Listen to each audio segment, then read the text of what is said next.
Welcome back to Joe Stunner Boxing. I hope you're surviving the heat wave in the UK over here. Don't know what it's like in America. I've heard it's pretty hot too, but we're talking like going up to 42 or whatever it is. It's crazy. Anyway, talking of heat, CHRIS EUBANK Jr. and Conor Benn.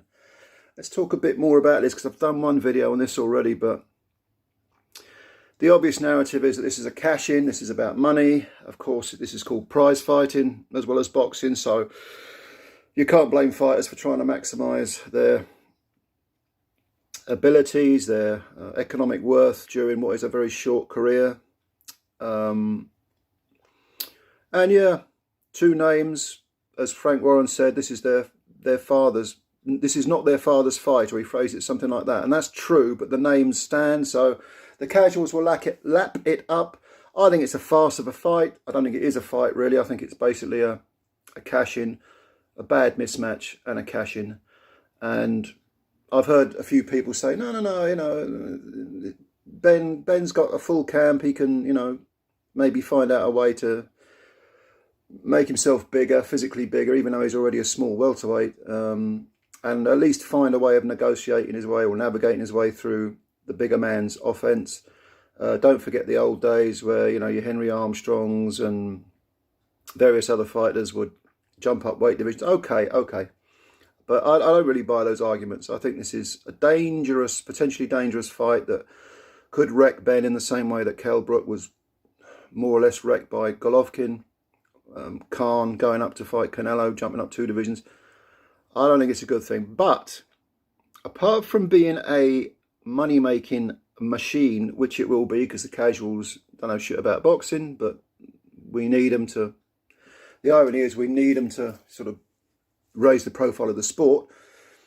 But nevertheless, there is another school of thought that I think's well worth pondering, and that is that this fight is being made because the fighters' respective promoters, which would be Matchroom in the case of Ben and Wasserman in the case of Eubank Jr., don't have full confidence that both their guys can succeed in their own weight divisions. Now, that's an interesting thought. I don't know whether I fully agree with it, but it's got me thinking, and usually the things that get you thinking hold water. Because if you look at the middleweight division, we'll go through Eubank's potential opponents. Gennady Golovkin, he's already ducked him, or his father ducked him years ago. Golovkin's, was he 40 now? He's tied up looking for, well, he's going to have the Canelo trilogy fight. He hasn't got a lot left in him, but he's still got enough to cause Eubank damage.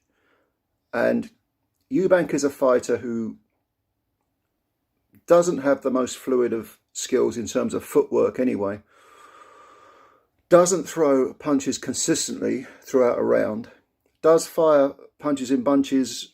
It's more like binge punching. There isn't the consistent flow. It's more, but he'll stop, and that would give that's a gift to someone like Golovkin. And I would still pick Golovkin to beat Eubank. If you go down the rankings, you've got Jaime Munguia. Would Eubank beat Munguia? Be a good fight. But again, I would probably favour Munguia. Munguia's easy to hit, maybe. I don't think... no, I'd go with Munguia on that one, I think. Definitely. There are domestic fights. Felix Cash. Would you pick Eubank to beat Felix Cash? Maybe. What about Ryota Murata, who's just lost to Golovkin? I would actually pick Eubank to beat him. But again, not really a foregone conclusion. How about Erislandy Lara? Erislandy Lara. I would, even at the, again, Lara's no spring chicken by any means, but would I pick Eubank to beat him? Probably not, no. So there are lots of, there are lots of potential pitfalls for Eubank in his own division. And I don't know, maybe Wasserman are thinking, I don't know, I don't have full confidence in him dominating his own division. Certainly not in unifying it. Maybe Benn, especially with all that money on the table, is, well, he's certainly an easier option by far. But maybe if he beats Benn, because of the name recognition, he can become it's a bigger bargaining chip to have if you're negotiating for a Golovkin fight or a Munguia fight or a Lara fight. And maybe some of these potential defeats in the middleweight division are, you know, the proverbial high risk, low reward. So that's possible. That's a possible mentality that Wasserman have with Eubank Jr. But what about Benn and Matchroom? Now, I think Benn, first of all, Benn is a small welterweight. I'm still convinced that if he got the right dietitian, he could probably make light welterweight, or super lightweight if you prefer. But when you look at his division, unlike Eubank's, even though Eubank has got a bit of a minefield to navigate his way through, Benn's division, the welterweight, is it's full of killers. It's full of killers. Obviously, Terence Crawford, Errol Spence, Ugas, if he hasn't been totally wrecked by Spence, would still be a threat. Virgil Ortiz Jr., would you pick Benn to beat him? Would you pick him to beat Keith Thurman? I mean, Boots Ennis. No way on earth I'd pick Benn to beat Boots Ennis. I mean, you know, I just don't see Benn beating at least 4 or 5 of the top guys, the top 5 guys. I just don't. Would I put him in the top 10 at the moment? Yeah, maybe. But to me, he's still unproven at welterweight. And I like Conor Benn. I've got a lot of time for him. I think he's a genuine fighter. I don't think, you know, the matchmaking of old guys who can't hit has been his fault. I think it's been Matchroom's fault. But do I think he'd beat the fighters I've just mentioned? No, I do not. I have doubts whether he'd beat Abanisian.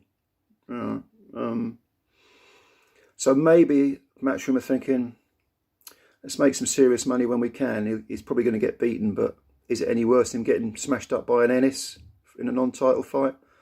At least we can say, well, he had the guts to take on the bigger man and it will raise his stock somewhat, maybe, if he puts up a decent fight against Eubank Jr.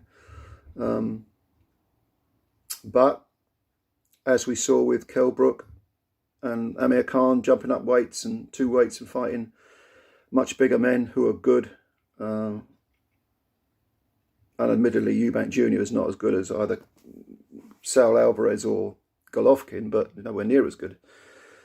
But he's still so much bigger, and he's campaigned at super middleweight. So I don't know. I think I just wonder if it's almost like a cash out fight before the end of the career. Do you know what I mean? It's like, well, we'll make a shit ton of money, and then we'll take things from there. But maybe they're thinking this is a better option than putting them in with some of the much higher risk, far lower reward people in their own division. And that would smack to me of not having full confidence in your fighter when you do that. But yeah, tell me what you think. Leave your comments below. Again, to me, this is a nothing fight. I'm not interested in it. Will I watch it? I'll probably stream it like I stream everything. I'm a boxing junkie like a lot of you guys, but I don't see it as being a remotely competitive fight. Maybe Benn with his style can make things entertaining for 2 or 3 rounds, but I honestly see Eubank beating him up and knocking him out in about 6 rounds. Probably less. But leave your comments below. Let me know what you think. And as always, thanks for your time. Subscribe to the channel if you're new. Hit the subscribe button. It takes a second. Helps us out greatly. Hit the like button if you like the video. And we shall speak again sometime soon. Until then, as always, take care of yourselves. Bye for now.